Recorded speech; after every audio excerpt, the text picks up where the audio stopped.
Bonjour, dans cette vidéo, nous allons aborder une technique que vous avez peut-être entendu parler, la technique de la séparation de fréquences.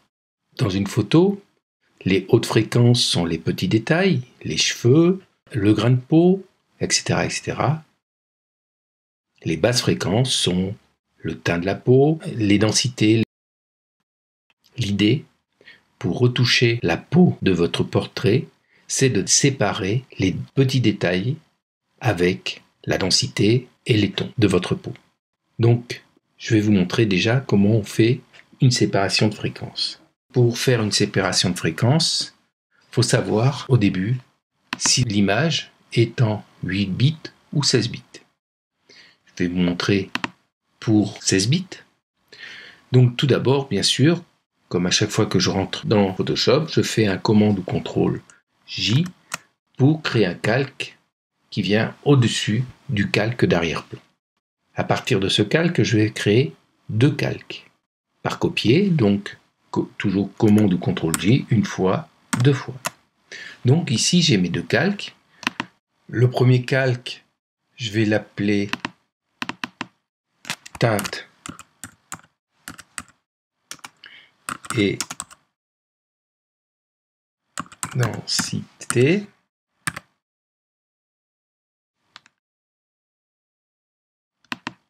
Et le deuxième calque, je vais l'appeler détail.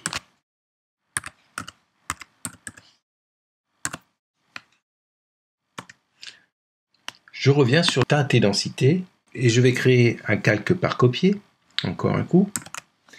Je vais cacher le calque qui est au-dessus et celui-là, je vais lui appliquer le filtre divers passe haut.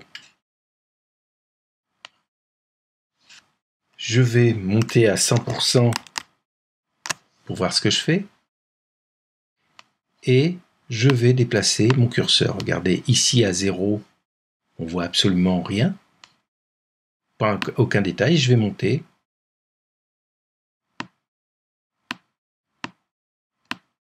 pour voir des détails, suffisamment de détails.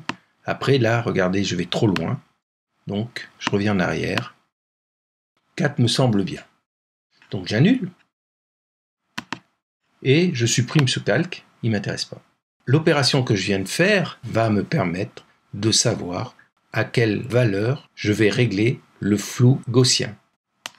Je prends mon calque teinte densité, filtre, je vais prendre flou gaussien. Je le mets à 4. Je peux taper directement le chiffre 4 d'ailleurs. Et je fais OK. Pour ce qui est de mon calque teinte densité, c'est réglé.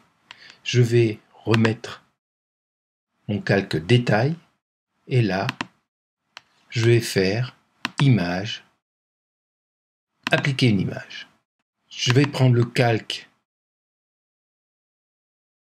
teinte et densité. Je vais cliquer sur inverser. Je vais mettre en termes d'opération addition. Je vais mettre une échelle de 2 et un décalage de 0. Et je fais OK. Et ici, je vais passer de normal à lumière linéaire. Je vais prendre mes deux calques et je vais les mettre dans un groupe que je vais appeler rendu de peau. Je fais entrer. Et là, je vais regarder un peu ce qui se passe. Si je me mets sur teinte densité, et je vais prendre l'outil pièce, et si je prends une grande partie, et si je déplace, regardez, on voit très nettement que je garde la petite structure de peau. Tout ce qui est densité et teinte, je les déplace. Donc c'est bien à partir de cette technique-là qu'on va pouvoir retoucher ma peau.